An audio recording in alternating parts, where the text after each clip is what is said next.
Good morning dear student.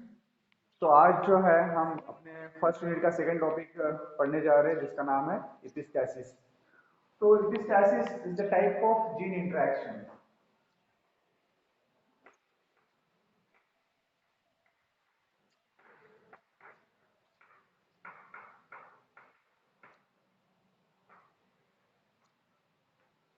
तो Mendel's ने जो या इसके पहले जो हमने फिनोटिपिक कैरेक्टर्स देखे या कोई भी कैरेक्टर्स देखा है, तो वो जो कैरेक्टर्स थे वो इंडिपेंडेंट थे। इंडिपेंडेंट का मतलब क्या है कि हर एक कैरेक्टर को एक जीन था, स्पेशल जीन था, और वो जीन क्या कर रहा था, उस कैरेक्टर को कंट्रोल कर रहा था।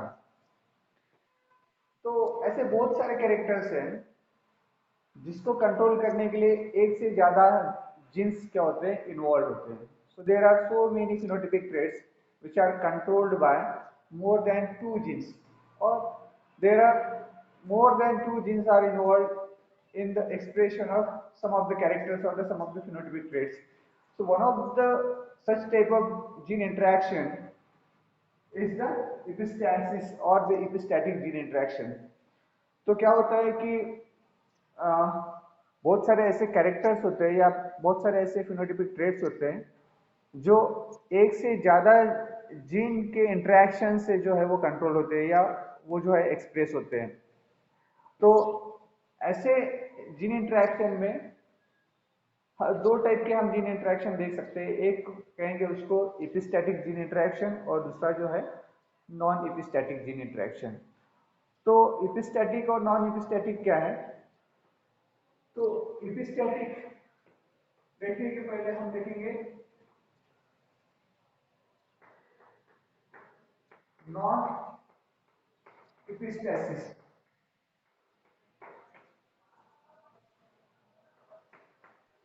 तो नॉन एपिस्टैसिस यानी क्या होता है कि कोई फिनोटाइपिक ट्रेट्स जो होते हैं, यानी कोई कैरेक्टर जो होता है वो एक से ज्यादा जीन्स कंट्रोल करते हैं, लेकिन जो एक से ज्यादा जीन्स है वो एक दूसरे को रोकते नहीं है या एक दूसरे को वो क्या नहीं करते, वो इनहिबिट नहीं करते हैं या मास्क नहीं करते हैं।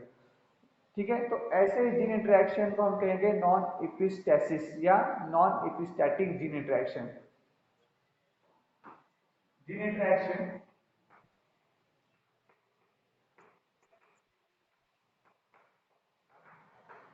where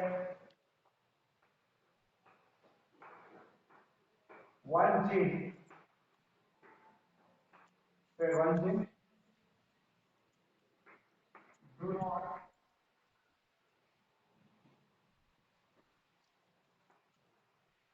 affect or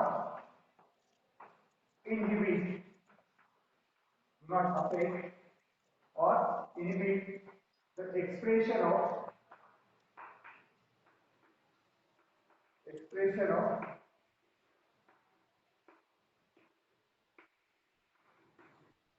other. For example, A plus B, C. तो फॉर एग्जाम्पल ए एक जीन है और बी एक जीन है, और ये दोनों जब एक्सप्रेस होंगे तो कौन सा एक फिनोटाइप दिखेगा आपको? सी टाइप का फिनोटाइप दिखेगा। तो ये जो दो जीन है, ये सी फिनोटाइप कब तक नहीं है, ये सी फिनोटाइप जो है या ये कैरेक्टर कब तक एक्सप्रेस नहीं होगा? जब तक ये दो जीन्स उसमें इन्वॉल्व नहीं रहेंगे। ठीक है, तो अब इस नॉन एपिस्टेटिक जीन इंटरेक्शन में क्या होता है, ना तो ये इसको रोकेगा और ना तो ये इसको रोकेगा, यानी कोई किसी को इनहिबिट नहीं करेगा। ए बी को इनहिबिट नहीं करेगा या ए जो है बी के एक्सप्रेशन को नहीं रोकेगा और बी ए के एक्सप्रेशन को नहीं रोकेगा, और ये क्या होगा, फिनोटाइप एक्सप्रेस होगा। तो इस टाइप की जीन इंटरेक्शन में कोई भी जीन जो है वो दूसरे जीन के फिनोटाइपिक एक्सप्रेशन को नहीं रोकता। ठीक है, इस जीन इंटरेक्शन को हम कहते हैं नॉन एपिस्टेसिस। इसका एग्जांपल हम देखेंगे। इसका एग्जांपल जो है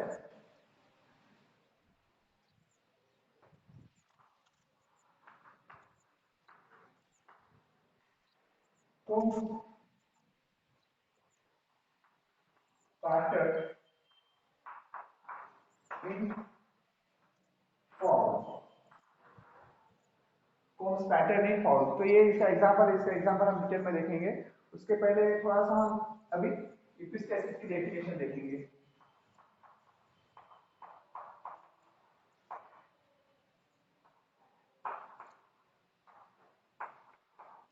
तो एपिस्टेसिस इसके उलट है। उलट कैसे है?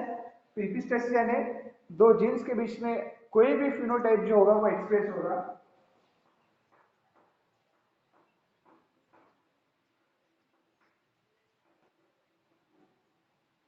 This is the phenotype which is the result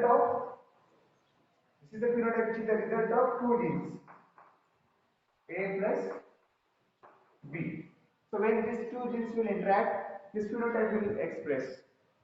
But in this case of epistatic gene interaction, one gene inhibits the expression of other gene.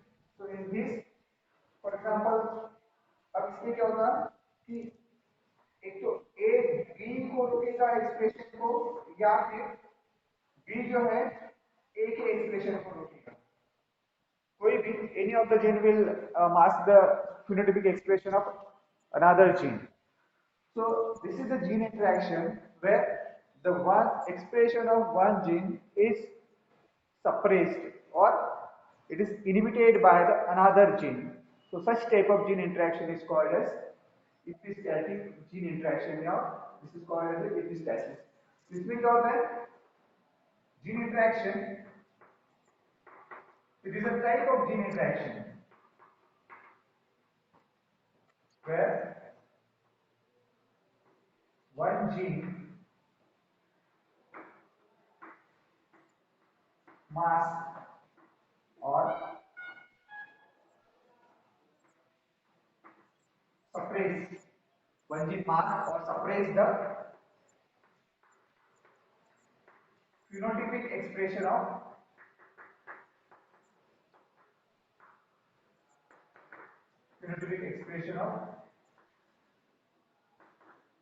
another gene. तो एपिस्टेटिक जीन इंटरेक्शन में दो जीन्स रहेंगे और एक जीन दूसरे gene के expression को रोकता है। तो इस टाइप के जीन इंटरेक्शन को हम कहते हैं एपिस्टेटिक जीन इंटरेक्शन, या इस टाइप के जीन इंटरेक्शन को हम कहेंगे सिंपली एपिस्टेसिस। ठीक है, तो इसमें दो टाइप के जीन्स को हम टर्म दे सकते हैं। तो कैसे दो टर्म्स रहेंगे? एक इसमें होता है हाइपोस्टैटिक जीन और दूसरा होता है एपिस्टैटिक जीन।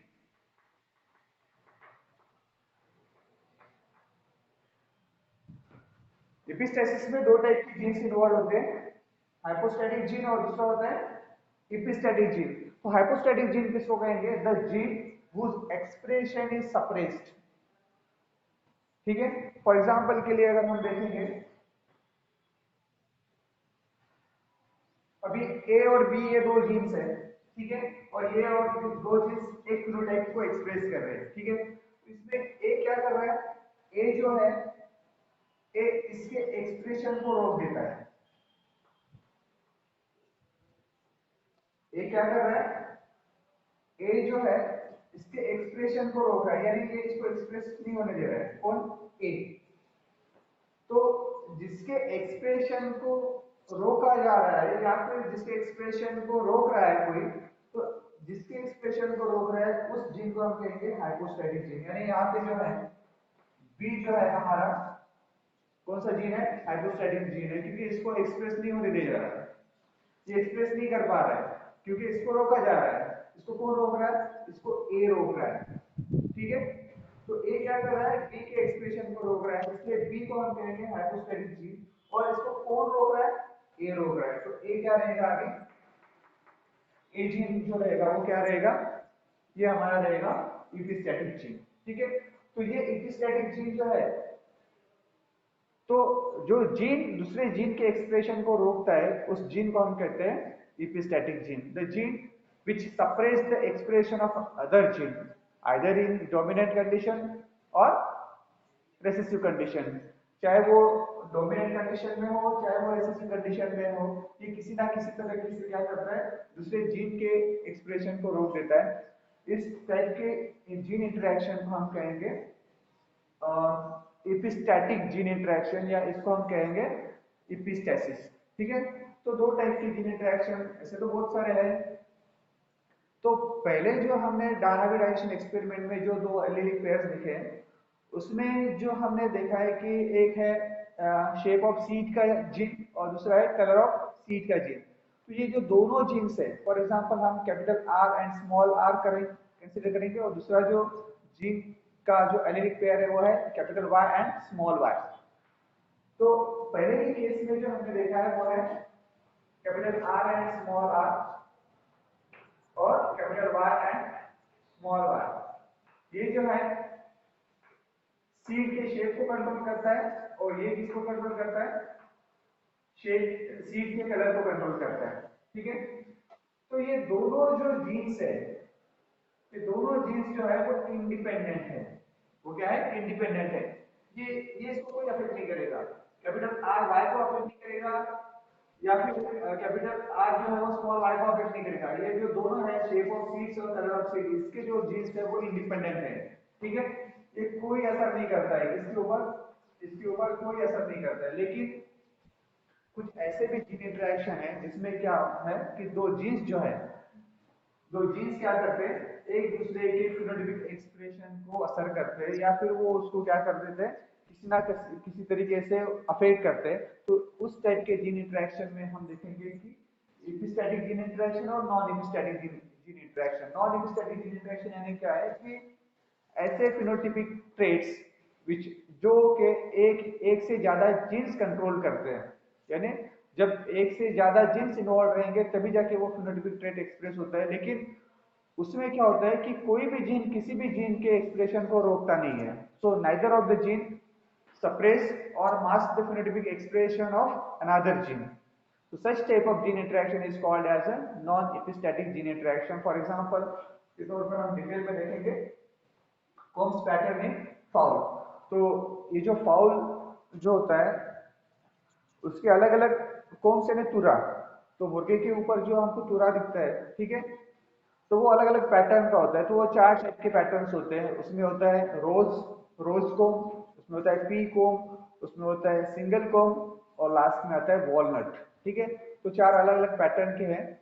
तो अब इसके बाद हम देखेंगे कि एपिस्टैटिक जीन इंटरेक्शन क्या होता है। ये तो हमको डिटेल में देखना है एपिस्टैटिक जीन इंटरेक्शन। इसमें दो दो मेनली है एग्जांपल्स, डोमिनेंट एपिस्टेसिस और दूसरा है रिसेसिव एपिस्टेसिस। वैसे तो 6 टाइप्स है इसके एपिस्टैटिक जीन इंटरेक्शन के, लेकिन आपके सिलेबस में जो है वो दो ही है, एक है डोमिनेंट एपिस्टेसिस और दूसरा है रिसेसिव एपिस्टेसिस।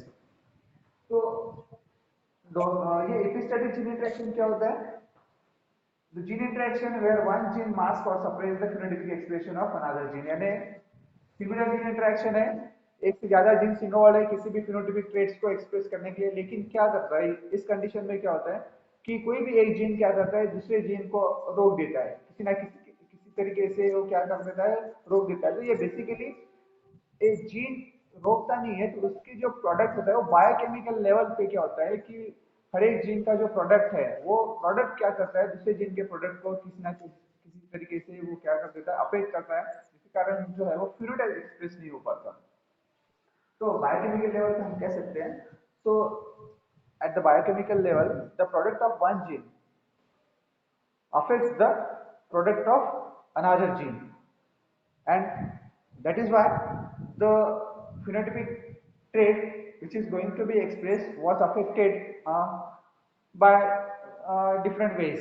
तो अलग अलग तरीके से क्या होता है कि वो जो phenotypic trait है वो एक्सप्रेस नहीं कर पाता, या उस तरीके से एक्सप्रेस नहीं होता, वो दूसरे किसी पैटर्न में एक्सप्रेस हो जाता है। तो इस टाइप के जीन इंटरेक्शन को हम कहेंगे एपिस्टैटिक जीन इंटरेक्शन। अभी एग्जांपल के तौर पर हम देखेंगे combs pattern in fall.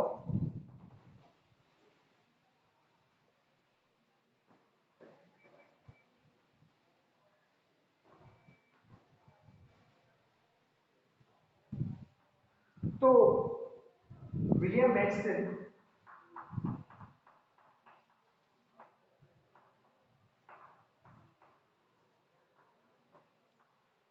William Bateson and C Punnett, इसने पुनेट स्क्वायर मेथड जो है वो डिस्कवर की अपनी जनरेशन के लिए, William Bateson and C Punnett. तो इन्होंने 20th सेंचुरी में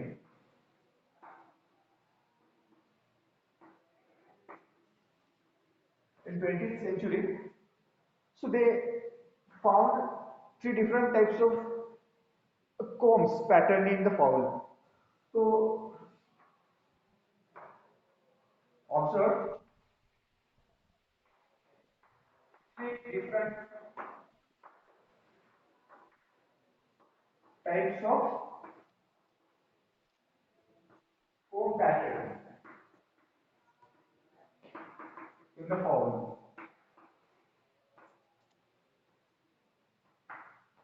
which was controlled by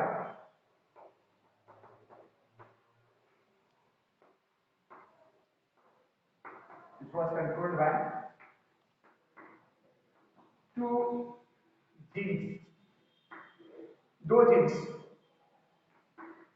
capital R and capital P.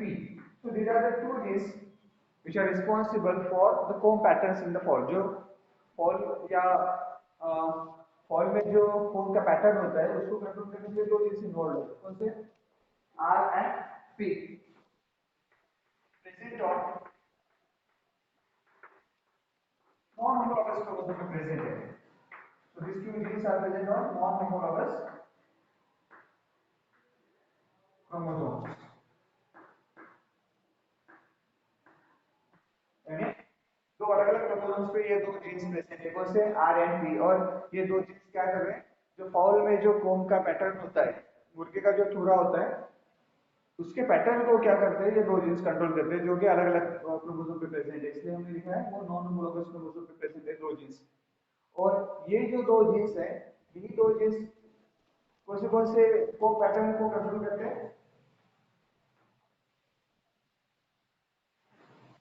इसी के कारण जो है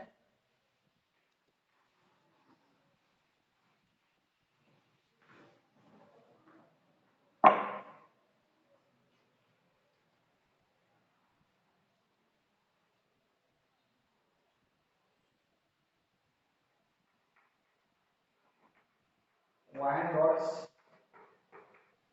This is a variety of fowl wine rods which exhibit the rose type of combs.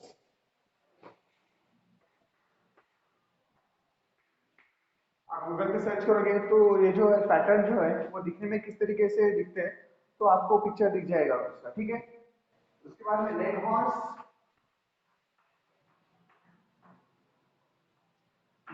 जो variety है इसकी फॉल की, वो पी टाइप का जो है वो पैटर्न को एग्जिबिट करते हैं। और उसके बाद में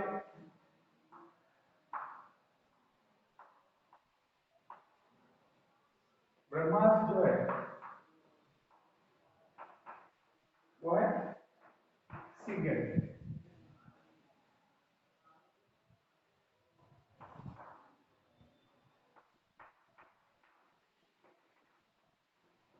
सिंगल टाइप के कोम पैटर्न को क्या करता है, वो एग्जिबिट करता है।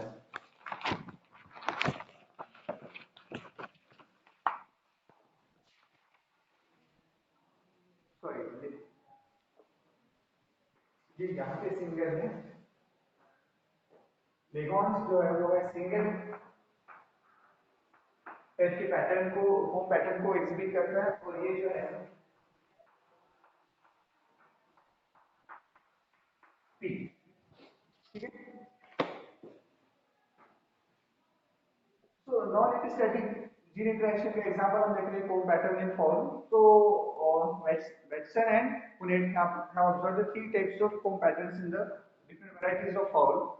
The first one is the rose, which were observed in the Randor species or the varieties of fowl. In single, which were observed in the Leghorn varieties of fowl. Then the P type of comb pattern were observed in the Brahmas variety of fowl, ठीक है। So again we observe that what when the R gene alone in dominant condition,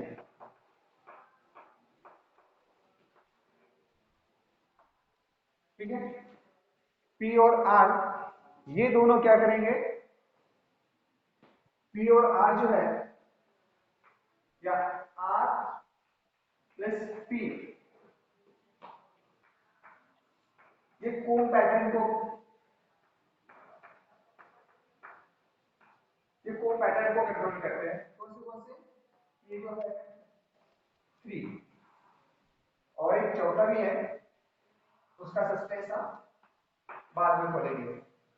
तो 4 type के patterns होते हैं, लेकिन हमने पहले क्या बोला है कि 3, तो ये जो चौथा जो है वो सरप्राइजिंगली उनको पता चल गया कि वो किस कारण होता है।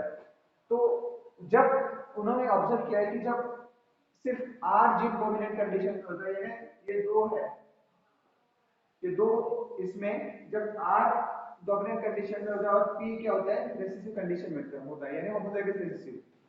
तो जब ये कंडीशन होती है कैपिटल आर, तो इस कंडीशन में जो फॉर्म का पैटर्न होता है वो होता है रोज।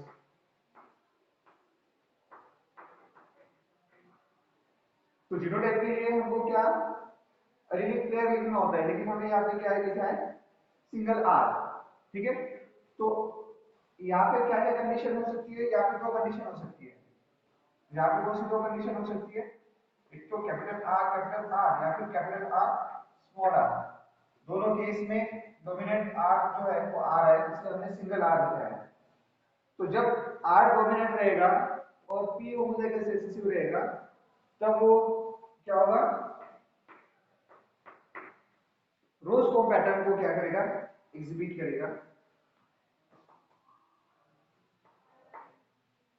P gene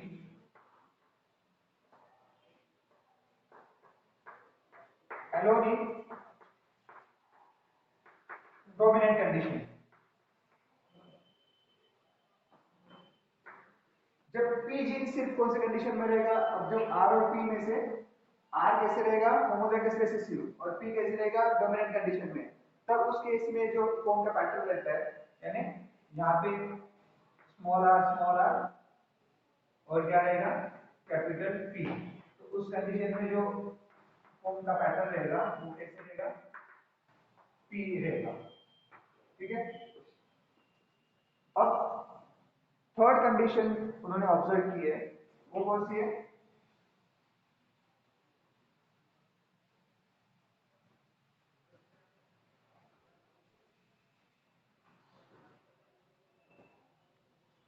first condition, second और third. when both R and P are homozygous recessive,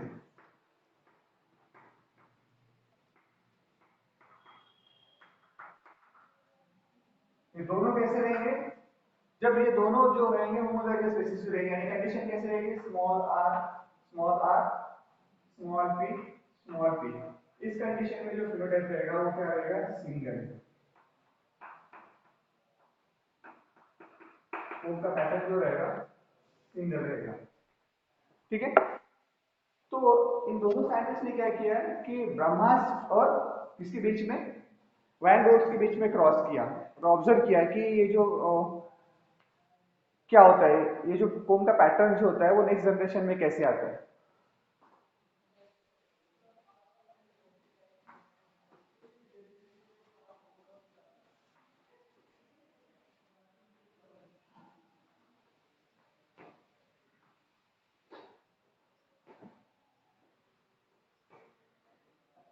तो they crossed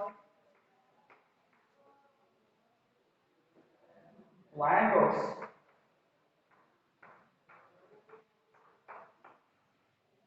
Wyandottes vast variety of form. अब हमको पता है कि वाइन रोड्स का जो कोम पैटर्न है वो कैसा है, वाइन रोड्स का कोम पैटर्न है रोज, और ब्रह्मास का जो कोम पैटर्न है वो कैसा है, पी टाइप। इस टाइप का है, पी टाइप का है। तो वाइन रोड्स और पी के बीच में हम क्रॉस करेंगे। और रोज कब होता है, रोज कब होता है,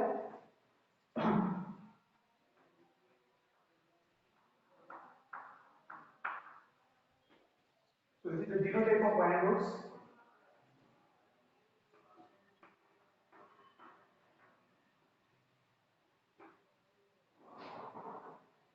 जब इस तरीके से क्रॉस किया गया तो इसके गैमेट्स क्या फॉर्म होंगे, कैपिटल आर स्मॉल पी। इसके गैमेट्स क्या फॉर्म होंगे, स्मॉल आर कैपिटल पी। ये गैमेट्स है। This is the genotype, this is the phenotype. ये फिनोटाइप है इसका, पेरेंट्स का, ये फीमेल पेरेंट्स है, ठीक है। ये गैमेट्स जब फ्यूज होगा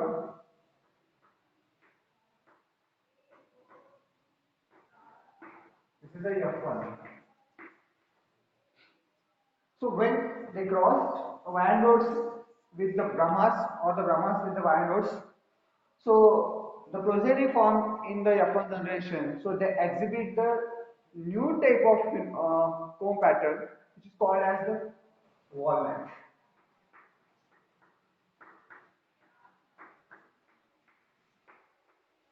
So this is the fourth type of comb pattern type were observed in the following. So when this walnut pattern were expressed in this progeny, तो ये कब एक्सप्रेस होता है, तो ये पाया गया कि जब P और R दोनों डोमिनेंट कंडीशन में होते हैं, यानी दोनों के एक एक एलील जो है वो डोमिनेंट कंडीशन में होंगे या फिर दोनों डोमिनेंट होमोजाइगस डोमिनेंट कंडीशन में रहेंगे, तब जो नया पैटर्न उनको दिखा वो कौन सा था, वॉलनट। इस तरीके से जो है वो चार पैटर्न को क्या करते हैं, वो चार पैटर्न को क्या करते हैं, वो एग्जिबिट करते हैं। कौन से, पहला है रोज, दूसरा है कौन सा पी, तीसरा है सिंगल और चौथा जो है वॉलनट। तो ये कब होता है, ये वॉलनट कब होता है, when both R and P are in dominant E। ये फोर्थ कंडीशन है। तो जब R और P दोनों डोमिनेंट कंडीशन में रहेंगे तब जाके जो पैटर्न रहेगा वो कैसे रहेगा, वॉलनट का रहेगा। तो इसके बाद उन्होंने ये जो F1 प्रोजेनी है, F1 प्रोजेनी में से दो पेरेंट्स निकाले, एक मेल और फीमेल, और दोनों के बीच में क्या किया, फिर उन्होंने क्रॉस किया। जैसे नॉर्मली हम F2 जनरेशन के लिए जो सेल्फिंग करते हैं तो उन्होंने भी सेल्फिंग किया, इसके बीच में F1 प्रोजेनी और F1 प्रोजेनी के बीच में जब क्रॉस किया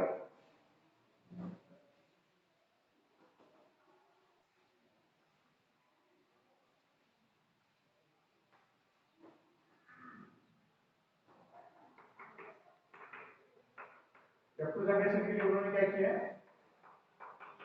F1 के बीच में ही क्या किया, क्रॉस किया। दो पेरेंट्स वहां से सिलेक्ट किए, एक मेल और एक फीमेल, और उन्हीं के बीच में उसने क्या किया, क्रॉस किया है। तो क्रॉस, अब ये जो पेरेंट्स थे वो सभी पेरेंट्स कौन से थे, वॉलनट के थे। इनका जो कोम पैटर्न था वो कौन सा था, वॉलनट का था, ठीक है। नॉर्मली जैसे हमने डाया जनरेशन एक्सपेरिमेंट में F2 जनरेशन में किए वैसे ही सिमिलरली उनको भी वही रेशियो मिला, 1/16। तो ये 9 आउट ऑफ 16 जो थे वो वॉलनट को एग्जिबिट कर रहे थे, और ये जो थे